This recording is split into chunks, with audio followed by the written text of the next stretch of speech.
So, change of the bowling. It's Mitch Elsink. He's certainly one that's come through the traditional path of local cricket there. Started with the lower grades, including juniors, playing G grade on a Saturday, so playing the 2 games, and has certainly worked his way up to be one of the leaders in this B grade side. Did captain some games towards last season, and certainly he is an important all-rounder, batting them low order, and of course bowling his medium-fast bowling. Looking at his career stats, he has taken 152 wickets at 14 with a best of 6 for 13. Longer run-up. The wicketkeeper is standing a little bit back. Elsink probably will have a little bit more pace to him than Sexton, however maybe a little bit more erratic. Elsink bowls, and it's a full toss, and it's driven and fielded there by the short cover. And straight away there's far less of a effort, less energy is being used in the delivery stride, and it's much more of a direct charging momentum into the crease line. Very different bowling action.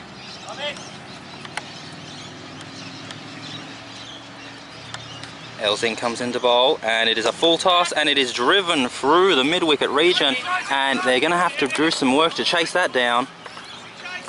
This is a strange captaincy not to have a mid-wicket after now the 5th shot through mid-wicket by the same batsman there. Surely you would be quite comfortable taking out, say, your gully, making your point a backward point, and putting in a mid-wicket, even if it's orthodox. Yes, and when you look at where the batsman has left the ball, he's felt less comfortable playing the ball when it's short outside the off stump. As Elsink comes into bowl, and it is short of a length, and it is blocked. And you certainly don't mind them cutting there. With a bit of less pace here at Marngrook, they're going to probably play the cut shot for the wicket regardless there. So I wouldn't mind them taking out that gully, but you've got to have a mid-wicket of some sorts at this point.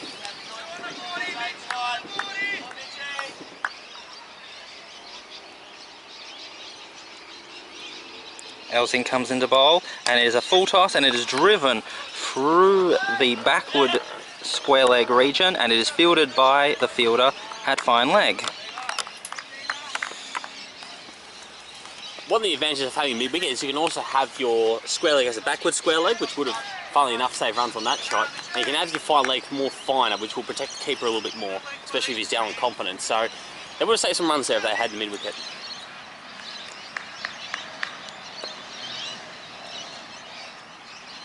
Elsink bowls, and it's a full toss, and it is driven and fielded at the mid-wicket area. Probably more of a wide mid on there, Jackson Elsink there. And that's a good position. If you do have a mid-wicket, you can still have the wide mid on there. You certainly do want them playing very straight there. You'd be comfortable with the bowler covering it. Elsink bowls, and it is short of a length, and it is blocked, and less bounce off that delivery, and it is the end of the over. So we've got another change of the bowling. We've got Dale Wells, looking at his career stats, 144 wickets at 13. His best is 6 for 41. This is a pretty similar pace to Butler, maybe a little bit quicker as he is more the medium pace. And this is what we were talking about before, whether you do say some overs off the off spin, they have decided to. So when they decide to bring Butler on, will be interesting, but they've gone with Wells certainly now, and I think it's a good bowling change. It is the 12th over, and it is 1 for 36. So already the run rate has increased through some good scoring off the last couple of overs, and the run rate is getting into that 3 area that you would want to have at the start of a good one-day innings, so that you have a launching pad in coming into the second half of the innings. Pretty common field here that you'll have for Dale Wells there, so they will sacrifice the fine leg. It is difficult to play him very fine, and they've now brought in the mid-wicket there, which he certainly will need at his pace. Okay, let's have a look. Yep. And yeah, he looks like a left arm medium bowler. No movement with that ball, and it's left alone outside the off stump. Certainly has had some experience in some of the more ferocious forms of cricket. The T20 has played a number of competitions with that, so he certainly learned to adapt to batsmen going after him, and has come a little more established bowler since those days. Wells comes into bowl, and it is another great shot, driven aggressively, and it slams into into the change rooms for the footballers, and again, like, that ball just raced off the bat just through sheer strength. So if you're Captain Williams there, you've obviously got Bragg, who's played 3 very powerful shots through the V. Would you sacrifice one of your infielders and bring a man out to a long off? Wells comes into bowl, and it is driven over the top, and it is 4 more. Well, I don't really know his personality. That would be more of an idea, give me more of an idea of what type of field to set to him. But he seems like that he's quite predatorial. He'll wait for the loose one, and he likes to take on people who he feels are weak. And so I would actually try and, you know, tease him, or try and actually have as Wells comes into bowl, and it is short of a length, and it is cut, and it is fielded for a dot ball in the point region. Good example of how you can afford to be a little bit shorter of a length there. There's only really been a couple of dangerous cuts there from batsmen throughout the innings, and even they've been in front of the wicket. So in your normal length that you would have a commentary, you'd probably bring that back about half an inch. Wells comes into bowl, and it is a full ball, and it is blocked and fielded in the point region.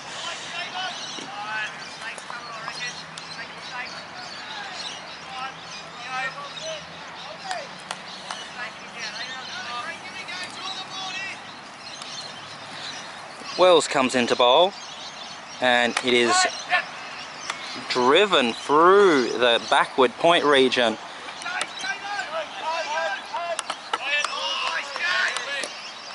Fielded there by Jaden Pitt, one of the newcomers into the side. And that's the end of the over. So we're coming into the 13th over. It is 1 for 46. The run rate has shot up to just less than 4.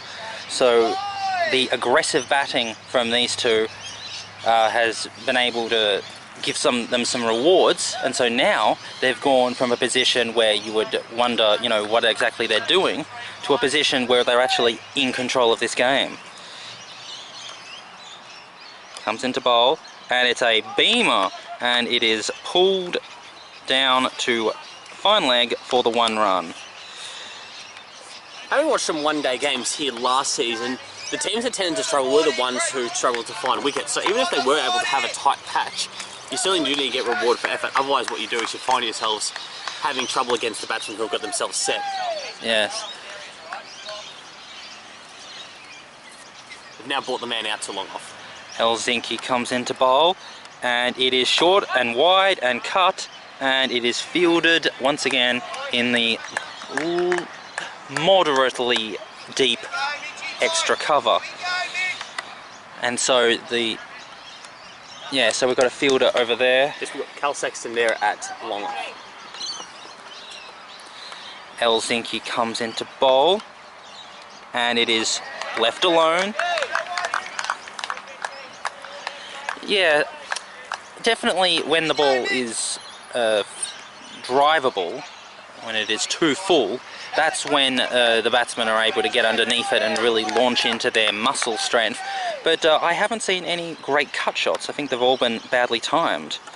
Helsinki comes into bowl, and it is block driven, and they'll get the 1 for that. So I don't think, and considering that the boundaries short of a wicket, on square of the wicket, are quite deep, I couldn't, I wouldn't think that it would be out of consideration to have try to have short bowling to try to slow down this batting lineup. Helsinki comes into bowl, and it is short and wide, and is wide. Tough call from the umpire, but that's what we are finding more and more in these shorter forms of the games. The umpires are more strict for the wide calls, so we'll see that also later on in Diamond Creek's batting innings.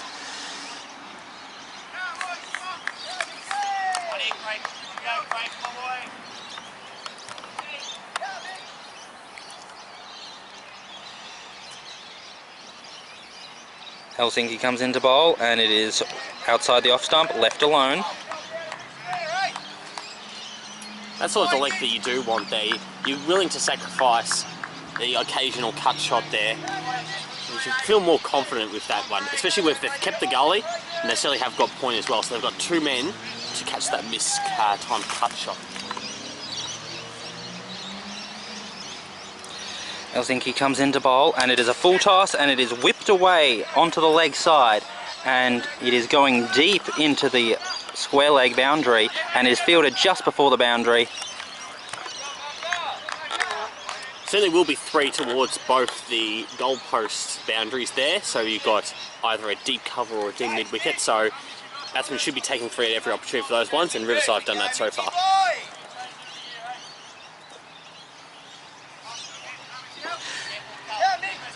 When we began our coverage here, the main street of Diamond Creek was much louder, and now it's quieted down. Seems that there's less cars, so we can really get into watching this cricket.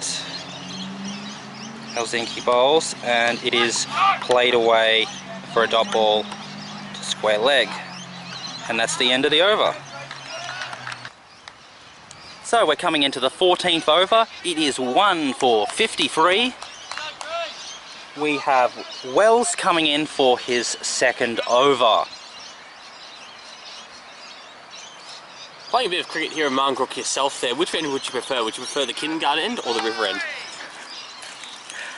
Well, as Wells comes into bowl, and it is short, and it is played away, and it is a dot ball. Once again, short of a length bowling, unable to get the timing right, and unable to get any runs. Well, most of the runs that I actually scored on this ground were batting right now at this end, facing the bowler. And his bowl's short of a length, and it's blocked away. I found that it was much easier, especially for the hook shot, because one thing that does stand out is the lower trees. That means the breeze will come from right to left of your screen, so it does make it easy for the batsman's leg side right-hander. Whoa, Wells plays a miss. We have not seen a lot of those. That was very handsome there. I didn't detect any movement, but it seemed like the batsman was just wasn't hitting right down the line. Seemed to want to hit it through the extra cover region. The ball wasn't there. Wells comes into bowl and left alone. Really important as an opening batsman, when you do get through the early stages, you can really put yourself into a big score. You don't play those sort of lazy shots there. You can certainly get a score of your 60 or 70 amongst your 40 overs if you do capitalise on your start, so you don't want to end up on a 20 and getting out at this stage. Well said. Wells comes into bowl, and it's driven, and it is a diving catch, but missed there by the fielder at the short extra cover, and it had to be picked up by the fielder at mid-off for just the 1 run there. Fantastic effort there from Williams at short extra cover there. Probably the best fieldsman in terms of that catching ability there in the side.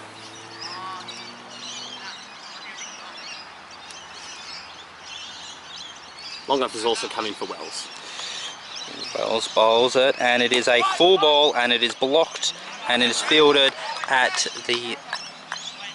in the covers, and that's the end of the over.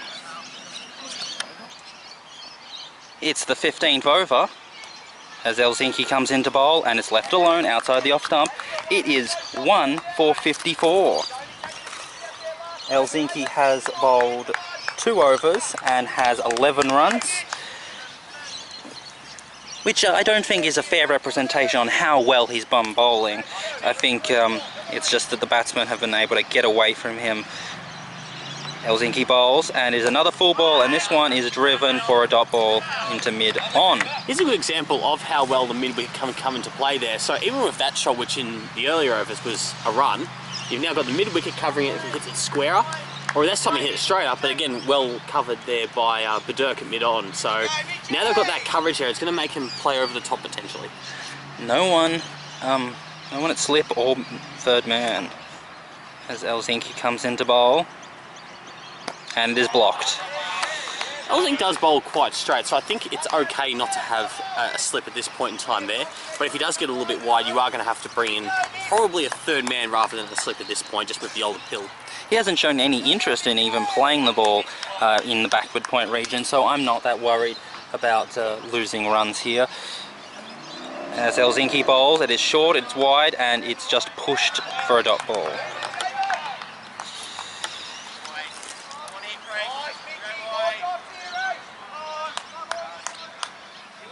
Bit of momentum coming towards Diamond Creek here.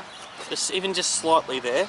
Wells bowled good over last over. Elsing finding his length here, so maybe they can get one before the drinks break. Helsinki comes into bowl, and it is a full ball, and it is driven for 1. Picked up by the fielder at mid-on.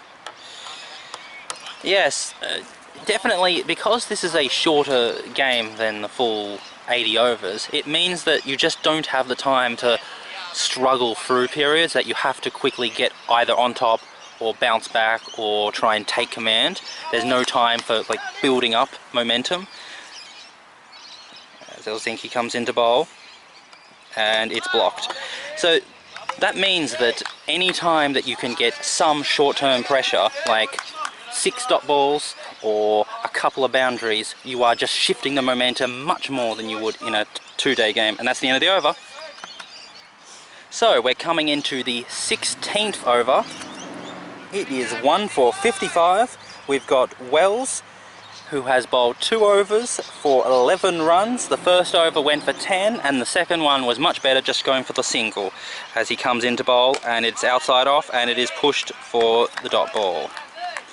Field's starting to get very much straighter here. They've identified what we have in the commentary box, which is that they're not really taking advantage of those cut shots, and suddenly we're finding that they've got not only a extra cover. Wells comes into bowl, and it is outside the off stump, and it is pushed away for a dot ball into the backward point region. They've also adopted the deepish mid-off region, and also another one, a cover, so they certainly have got a ring around that position. Wells comes into bowl, and is again outside off, and this time left alone. And this helps build dot balls as well, because you don't feel like you can get reward for shots unless you really do pierce that field. So can he afford to play, say, a pull shot there through mid-wicket, even if it is outside off? Wells comes into bowl, and it is outside off, and it's pushed away for a dot ball, fielded in the extra cover region. The fact that the change of pace is working may mean that Williams does bring on himself a bit later on. We do expect Jackson Elsing in course 2 bowl, but Williams might go with himself, just change of pace. And it's left alone. Very well bowled there by Wells. I'm really liking that despite the fact that he doesn't seem to be getting a lot of movement out of the ball or extra bounce, he's able to really take control of his line and length, and he's bowling very handsomely as he comes into bowl and is outside the off stump.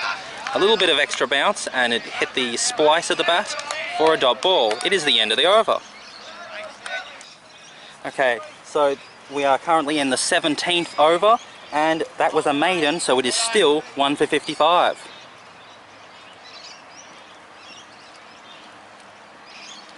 Helsinki comes into bowl, and it is driven aggressively.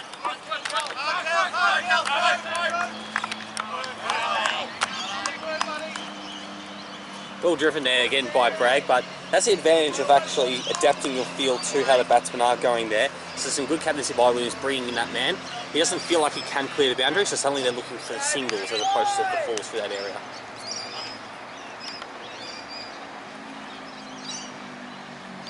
Helsinki bowls, and it is short, and it is wide, and it's cut, and it's going through the extra cover region, and badly fielded there.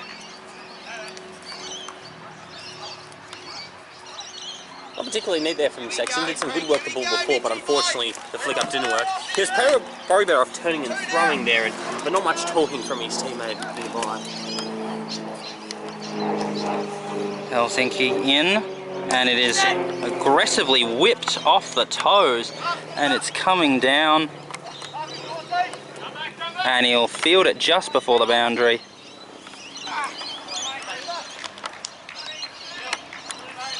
And he throws it in.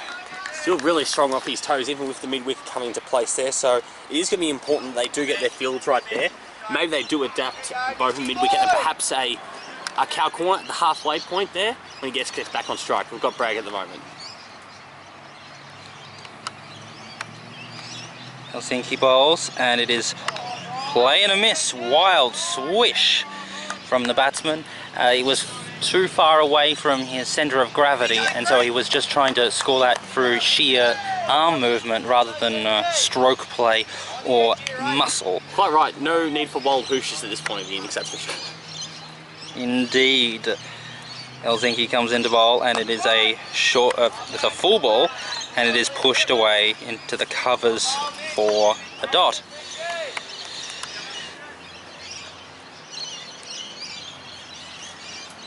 And the sun is coming out very nicely. It's getting quite warm. It really looks like a great day for us watching some cricket here as Helsinki bowls, and it's full again, and the batsman tried to play it as a full toss but missed it, and so it was a dot ball into the over. So we're coming up into the 18th over as Wells comes into bowl, and it is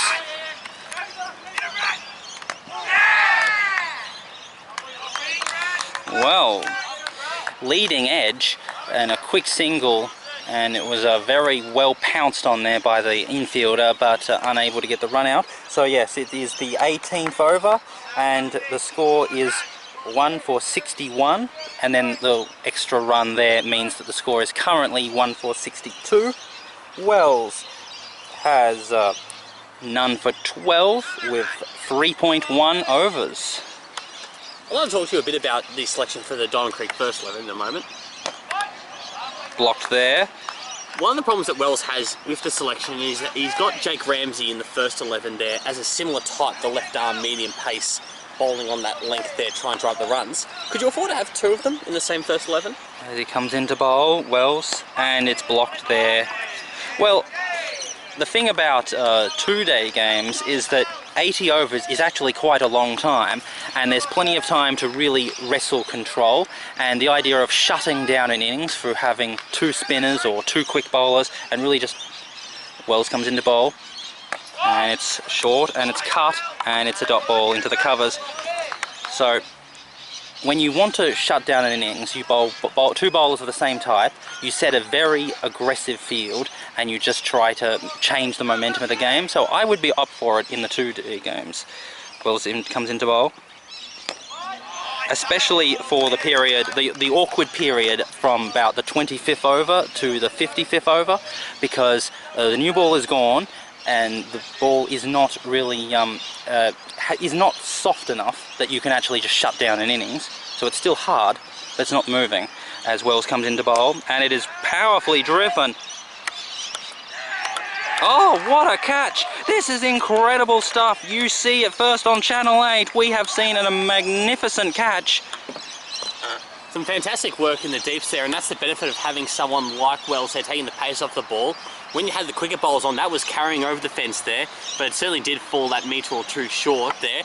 That's why I was caught inside the rope, but a fantastic catch there, which we'll see plenty of replays of as the summer goes on. That was incredible.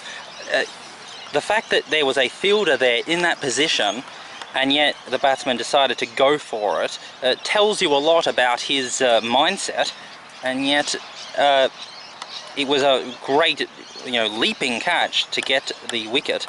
It's just a very unusual thing that we've just seen as the batsman leaves and the new batsman arrives. I think we get to get Bragg out. He's the sort of guy, as we talked about earlier in the coverage, that can sort of lift that score up to an extra 20 or 30 runs depending on his length of the innings. So the fact that they've actually got him out now means that they can slowly turn the screws, for lack of a better term. So we'll see what field they set. I would not mind seeing a 5-4 field, very conservative, but making sure they accumulate those dot balls. Definitely. The thing about getting a really good one-day batting performance together is that you need to try and cover both bases simultaneously. You need to both be in a position where you can score boundaries to really put the fielding team on the defensive, but at the end of the day, a innings is compiled of singles and twos. So unless you have both stroke makers and hitters, you're not going to be able to get a comprehensive, well-rounded score. And so now that their hitter is gone, how are you going to be able to maintain the scoring? So it is the 19th over. It is 2 for 62. Helsinki is coming into bowl. He has bowled 4 overs, none for 18. the new batsman is setting up.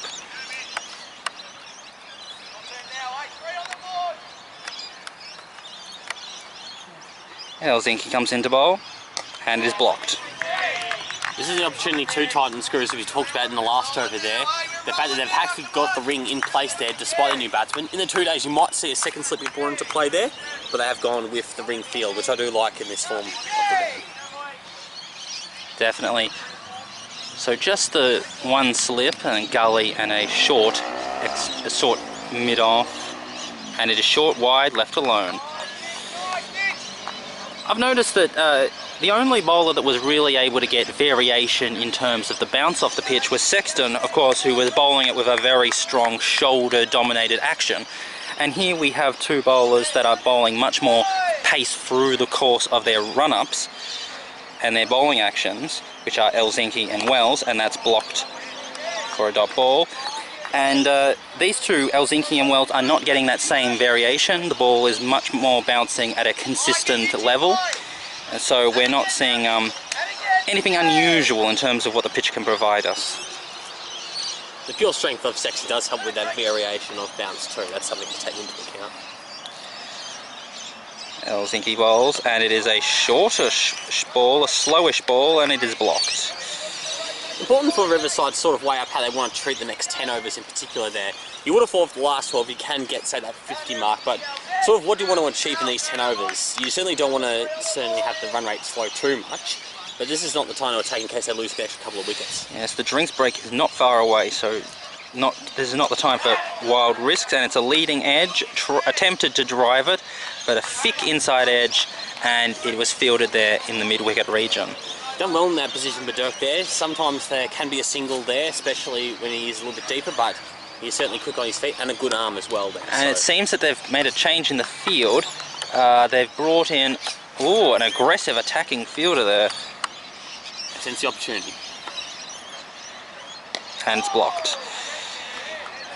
Bit of an unusual technique from that batsman. It's the end of the over. So that last over was a maiden, so we're coming up to the 20th over. 1 over to go before the drinks break. Wells comes into bowl, and it is aggressively whipped off his legs, and they're gonna get a few runs here. 1, and then they're gonna go for the 2, and are they gonna go for the 3rd? Yes, they do. 3 runs there.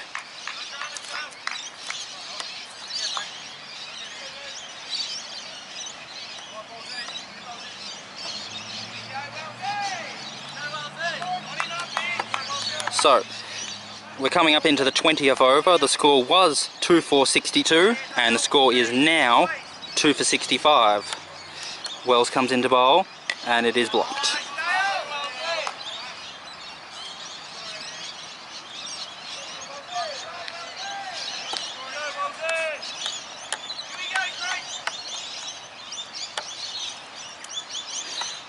Wells bowls, and it is a very strange delivery there. It was wide outside near the wide mark, and the batsman chased it and was unable to hit it properly, and so it just squirted away for a dot ball. Wells comes into bowl. It is short and wide, and it's cut, and it's a dot ball.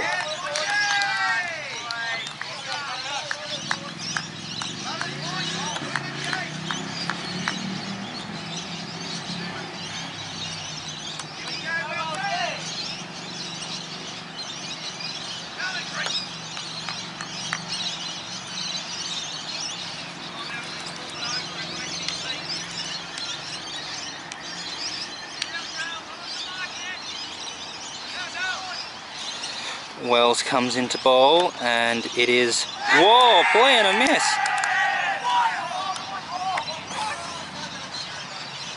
Well, I did not hear anything. We have access to the sounds that are coming from the ground. I did not hear anything.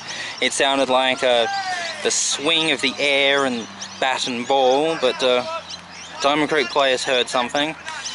So that would have been the ball to get the wicket, because 3 for 60 after 20 overs, halfway through a one-day innings, would have been real pressure on Riverside as Wells comes into bowl, and it is off the hip and they'll get a run, and that is a leg bye.